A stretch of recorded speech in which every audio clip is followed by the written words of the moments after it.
God! I can't believe this. Oh my God. How's it going, guys? It's Madness with a Twist, back here with a brand new series. I know. I said I'd be going away from YouTube for a little bit. That's because I had to think of what I was going to be able to do next. And I actually got an idea for a new series. So what I'm going to do, it's going to be probably daily. You know that there's 1,230 NBA games, so why not be able to go over all of them, especially since I did predictions for them. I might as well do that. Now, keep in mind that I did make a slight change to my predictions. Very slight. I did lose the playoffpredictors.com data that I had originally, so I had to do it all over again. Sorry about that. Slight changes, but we're going to see where these teams are going to rank. And most importantly, I'm going to go over all the games that already happened. But very quickly, what I want to make sure everyone does is smash the like button down below. Give that thing a thumbs up. Make it blue. And also, make sure you subscribe to the channel down here because, and turn on the bell for your notifications because I'm going to be doing these probably daily. These are going to be happening daily. I'm going to be pumping them out. Basically, I'm just going to go over the box score and the matchups and what happened. So, without further ado, let's get into it with our first matchup yesterday, which was the New Orleans Pelicans versus the champions, the Raptors. Let's take a look at this game. This was a nice game to watch because in the beginning, the Raptors, they hung the banner. They got their championship rings. Congratulations. You guys did it. Yes. I don't know if they're going to be able to defend it. Now, let's go on to what actually happened. The Raptors escaped with a victory, 130 to 122. The final was an overtime.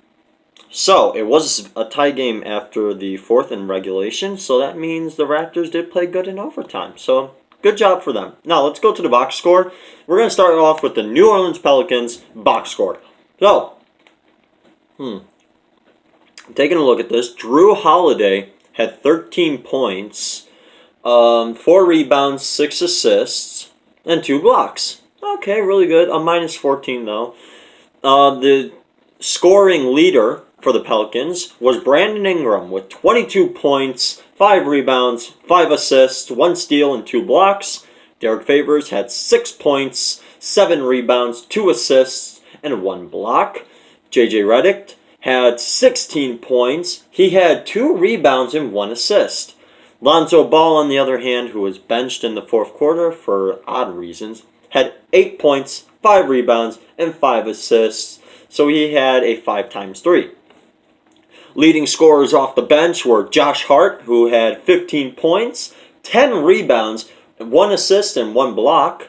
And Nicolo Melli, who had 14 points, 5 rebounds, 2 assists, and that's it. So, you see where they're scoring leaders for their double digits. They only had 5 guys in double digits. So, obviously, you want to make sure that your team keeps, getting better and that other people start contributing. So, this team, if I had to pick one person that was the best on the team for the day, it'd obviously be Brandon Ingram. Even though he had a rating of minus 19, I still give him the benefit of the doubt for scoring the most points. 22 points, 5 rebounds, 5 assists, 1 steal, and 2 blocks. That's a pretty good stat line. Not bad for a player who got traded from a team that we'll talk about later. Now, let's talk about Toronto for a second. So, OG Anunoby of the Toronto Raptors had 11 points, 7 rebounds, and 2 blocks. Okay. Pascal Siakam had 34 points, 18 rebounds, 5 assists, and 1 block. Woo! If you had him on your fantasy team, you were just balling. Marc Gasol had 6 points, 4 rebounds, 1 assist. So he played really good. Kyle Lowry with 22 points, 5 rebounds, 6 assists, and 2 steals. And Fred VanVleet with 34 points, 5 rebounds, 7 assists, and 2 steals. So, pretty good game for the boys. And leading scorers off the bench, well, they only had 8 players actually play the game. Wow. Serge Ibaka, Norman Powell, and Terrence Davis were the only other players to play. I guess they didn't play Chris Boucher DeJuan Hernandez, Stanley Johnson, Malcolm Miller, and Matt Thomas. That's really interesting.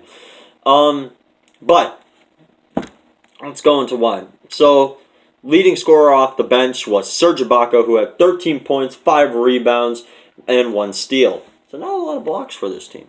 But if I had to give, it's kind of like when you think about who was the best on this team, it's either between Pascal Siakam and Fred VanVleet.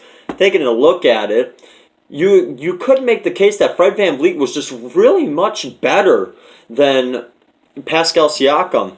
I do like the fact that Pascal Siakam did put up those points in less amount of minutes and that he had more rebounds, well, obviously because he's bigger, and he had almost matched Fred VanVleet's assist number. He was just off by 2. But for this one, I'm going to give it to Fred VanVleet. He played a solid game, and he did what a point guard needs to do. So, good job, Fred VanVleet. Wow. Based on that, Fred VanVleet was one of the best players from from last night. He's going to be in the poll, which I'll display later because it's going to be up here soon enough. It's going to be at the end of the video. Now, let's go to the matchup. So the Pelicans were up 30-27 after the first quarter. They were still winning, 61 to looks like 56. They were up by 5, and then the Toronto Raptors came back in a 25-32 quarter for the Raptors, which means they were up by 2, and then the Pelicans came back and tied it 31-29, and then the Raptors outscored them 13-5 in overtime. So Pelicans had an 11-point lead as their largest lead, and the Raptors only had an 8-point lead. They were tied 14 times, and lead changes there were 15. Looking at the rebounds for the final team stats, 53 rebounds for the Pelicans, 16 offensive, 37 defensive, 30 assists, 4 steals, 9 blocks, and 19 turnovers. That's what really caused them to lose. The Raptors had 57 rebounds, 16 offensive, and 41 defensive, 23 assists, 7 steals, 3 blocks, and 16 turnovers.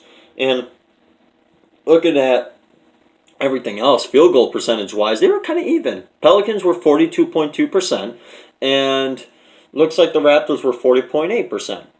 Three-point-wise, Pelicans were better, 42.2%, and the Raptors were at 35%, most in part thanks to Fred VanVleet. Now, free throw percentage-wise, Pelicans were 85% and Raptors were 84.2%. So both teams playing really well when it comes to it. But the Raptors, really, they did good. So strike that as a win for me because I actually predicted that game right. So, thank God. I got away with that because I was watching it and I was like, oh, they're going to overtime. Hopefully they can win. Now, let's go to the other game. Remember when I said the Clippers were going to win the first game? Remember when I said they were going to beat the Lakers? Remember when I said that and none of you actually believed me? Remember when Shannon Sharpe said that the Lakers were going to win 58 games? Yeah, what happened? I mean, it's the first game of the season, but still, all that smoke, all that talk you've been talking. And look what happened. Looking at the box scores, the Lakers, let's go over their stats. Anthony Davis with 25 points. He was just horrendous, though, from the field. With a 38.1 field goal percentage. 0-2 from 3, and he was okay from the free throw line. 9 rebounds, 5 assists, 1 steal, and 2 blocks. He did subpar. LeBron James with a -8 player rating. 18 points on 7 for 19 shooting. Really bad. 10 rebounds, 8 assists, 1 steal, 1 block. JaVale McGee, also not really contributing a lot. 4 points, 2 rebounds, and 2 blocks. Danny Green, 28 points, 7 rebounds, 2 steals, and 1 block. And Avery Bradley, who was the point guard for some reason, they put Anthony Davis as small forward? What does that mean? Anyways, Avery Bradley had 8 points, 3 rebounds, and that's about it. Looking at the bench, the 2 top scorers off the bench were Troy Daniels, who had 6 points, 1 assist, and Jared Dudley with 6 points. That's about it.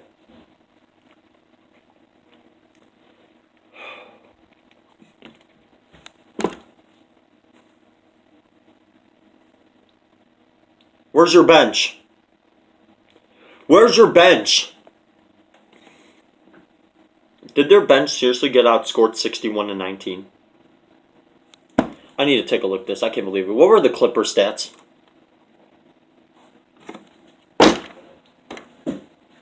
I knew this was going to happen. Lou Williams outscored the entire bench by himself. What is going on? Kawhi Leonard had 30 points, 6 rebounds, 5 assists, 2 steals, and 1 block. Patrick Patterson had 4 points. He had 3 rebounds. I'm not even going to try. I'm just going to go with Zubac. 8 points, 1 rebound. Landry Shamet had 8 points, 3 rebounds, 2 assists. Patrick Beverley had 2 points, 10 rebounds, 6 assists, and 1 block. And leading scorers off the bench, Lou Williams, 21 points, 5 rebounds, 7 assists, and 1 steal. Montrezl Harrell with 17 points, 7 rebounds, 4 assists, 1 steal, and 1 block. JaMychal Green, who had 12 points, 6 rebounds. And Maurice Harkless at 10 points, 4 rebounds, 4 steals, and 2 blocks. After that, no one else played off the bench. It was just those 4 guys. So you're telling me that Lou Williams did better than LeBron James? See, this is my problem. LeBron talks all this smoke, talks all this junk and garbage about how, oh, we're the better team. It's the Lakers. The Clippers are, who are they? This is Kawhi's town now. Obviously, MVP of the game, you either have to go Kawhi Leonard or Lou Williams. I give it to Kawhi Leonard because he did what he needed to do in the game. 10 for 19 from the field and 9 for 10 from free throw. Oh, he's a great free throw shooter. I'm really disappointed in his three-point shots. He was only 1 for 5. He has to step it up on the three-point end. I mean, he's doing his best. He's guarding LeBron James, technically. He's supposed to. LeBron James is supposed to be a small forward. It's not supposed to be Anthony Davis. I don't know what to tell you. So, looking at that, Kawhi Leonard did what he needed to do. Lou Williams also did what he needed to do. So it's kind of close. So with these games, I'm going to do 2 from each. I'm going to do Lou Williams and Kawhi Leonard from the Clippers because they won. Actually, you know what? I got an idea. So, the 4 players you're going to vote for today are Kawhi Leonard. You're going to vote for Fred VanVleet. Sorry about that. That's my fault. I almost made a mistake there. Brandon Ingram from the Pelicans. Or Danny Green from the Lakers. Because apparently Danny Green had more points than LeBron by 10. Very underrated move of the offseason. Lakers pick up Danny Green. That's a very good move. However, if you cannot basically become the person that everyone was telling that you were going to be throughout the regular season, and that you were going to wipe every team, win 58 games, you better do something about it. You better start proving it to people. And not talk about this, oh, the Clippers aren't a rivalry. No. Me and Kawhi Leonard, we don't have a rivalry. Now you do. Because this is Kawhi's town. Kawhi just showed you that having a title like the King, you need to defend it. And he just took that from him. It's like he just got the Iron Throne before it was blown up, man. He took the Iron Throne from him. Man, Kawhi Leonard's a killer. Why wasn't he casted in Terminator? The claw just got vicious. And honestly, the Lakers are disgusting. They're just bad. They just bad. They really bad. So, That's all I'm going to say, is that I don't know why. The Lakers think they're still good. If they don't make the playoffs, I won't be shocked. If they make the playoffs, I won't be shocked. But I'll be shocked if they get better than 6th seed. I'll be shocked if they get 6th seed or higher. Well, 5th seed or higher.